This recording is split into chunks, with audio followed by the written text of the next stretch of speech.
Hello అండి, అందరికీ నమస్తే. ఈరోజు రెసిపీ వచ్చేసి అరైత రసం అండి. చాలా బాగుంటుంది. దీని కాంబినేషన్లో పక్కన మనం ఆలు ఫ్రై కానీ, ఆలు చిప్స్ లాంటివి కానీ, లేదంటే దొండకాయ ఫ్రై కానీ, బెండకాయ ఫ్రై కానీ ఏదైనా తయారు చేసుకున్నప్పుడు మనం ఇలాంటి రసాన్ని ట్రై చేసి చూడండి. చాలా ఎక్సలెంట్ టేస్ట్, చాలా బాగుంటుంది. ముందుగా మీరు 2 స్పూన్ల కందిపప్పుని వేసుకొని, కొంచెం పెద్ద స్పూన్తోని 2 స్పూన్లు వేసుకొని మెత్తగా ఉడికించి పక్కన పెట్టేసుకోండి.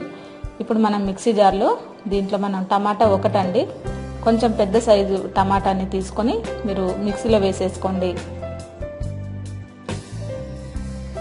ఇలా మిక్సీలో వేసిన తర్వాత దీంట్లో మీరు ఒక 4 ఎండుమిర్చి, లేదంటే మనం కొంచెం తక్కువగా కూడా వేసుకోవచ్చండి.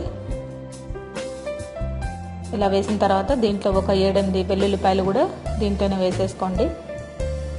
ఇలా వేసిన తర్వాత దీంట్లో మీరు 1 స్పూను జీలకర్ర కూడా వేసి దీన్ని మెత్తటి పేస్ట్ లాగా మనం పట్టుకోవాలండి. దీంట్లో వాటర్ వేయాల్సిన అవసరం లేదు, టమాటాలో ఉండే వాటర్ సరిపోతుంది. కొంచెం కచ్చాపచ్చాగా ఉన్నా పర్వాలేదు. ఇప్పుడు మీరు ఒక గిన్నెలో తీసుకొని పప్పు వేసేసి, ఉడికించిన కందిపప్పు వేసేసి, అలాగే ఈ టమాటా పేస్ట్ని దీంట్లో వేసేసుకోవాలి. మనం ఎండుమిర్చి, వెల్లుల్లిపాయలు, జీలకర్ర, టమాటా మిక్సీ పట్టుకున్నాం కదండి, దాన్ని మనం ఈ పప్పులో కలిపేసుకోవాలి. ఇలా వేసిన తర్వాత దీంట్లోనే మీరు అన్నీ ముందుగానే కలిపేసేయండి. ఇప్పుడు దీంట్లో చిన్న నిమ్మకాయ సైజ్ అంత చింతపండు రసాన్ని కూడా దీంట్లో వేసేసుకోండి. మీరు పులుపు ఎంత తింటారో దాన్ని బట్టి కూడా మనం చింతపండు వేసుకోవచ్చండి.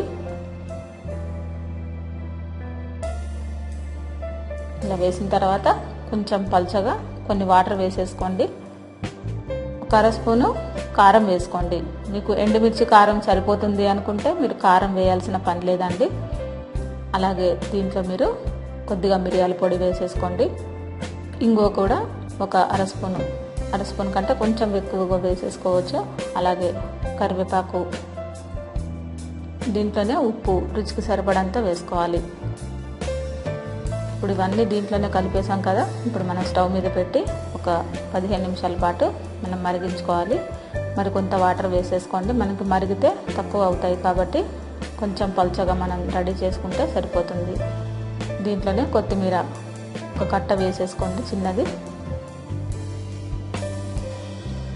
దాదాపు మనం 15 నిమిషాల పాటు దీన్ని మరిగించాలండి. మీడియం ఫ్లేమ్లో కానీ హై ఫ్లేమ్లో పెట్టి ఇదంతా కూడా పచ్చివాసన పోయే వరకు మనం వీటిని మరిగించుకోవాలి.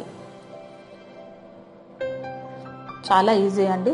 మనం టమాటా ఈ మిక్సీ పట్టేసుకున్నామంటే ఈ చారు అన్నది చాలా ఈజీ అవుతుంది, మీకు పెద్ద పని ఏం అవ్వదు. ఇప్పుడు మీరు సింపుల్ పోపు పెట్టేసుకుంటే సరిపోతుంది. ఒక పావు గంట సేపు మనకు ఆ చారు మరిగిన తర్వాత దీంట్లో మీరు ఎండుమిర్చి ఒక 2 కట్ చేసి వేసేసుకోండి. అలాగే ఆవాలు ఒక 1/2 స్పూన్ వేసేసుకోండి.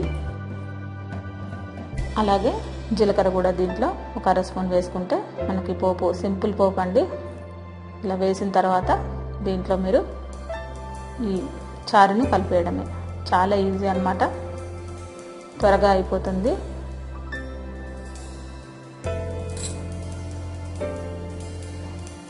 ఇప్పుడు స్టవ్ బంద్ చేసి మనం ఈ పోపుని ఈ అరైత రసంలో కలుపుకుంటే సరిపోతుంది. ఓకేనా ఫ్రెండ్స్, ఇది మనకి చాలా ఈజీ సింపుల్ రెసిపీ, టేస్టీగా కూడా చాలా బాగుంటుంది. అలాగే మీరు ఇది చిన్నపిల్లలకు కూడా చాలా మంచిదండి. ఇంగువ, అలాగే మనం దీంట్లో మిరియాల పొడి ఇవి కూడా వేసాం కాబట్టి హెల్త్కి చాలా మంచిది. చాలా ఈజీగా రెడీ చేసుకోవచ్చు. ఓకేనా ఫ్రెండ్స్, ఇది మనకి ఒక 2 డేస్ నిల్వ కూడా ఉంటుందండి. పచ్చివాసన బాగా పోయే వరకు మరిగిస్తే. మీ అందరికీ నా వీడియో నచ్చే ఉంటుంది అనుకుంటున్నాను. ఈ అరైత రసాన్ని మీరు కూడా ట్రై చేసి చూడండి ఫ్రెండ్స్. మీకు కానీ నా వీడియో నచ్చినట్లయితే లైక్ చేయండి, షేర్ చేయండి, సబ్స్క్రైబ్ చేయండి. అందరికీ వెరీ థ్యాంక్ యూ అండి.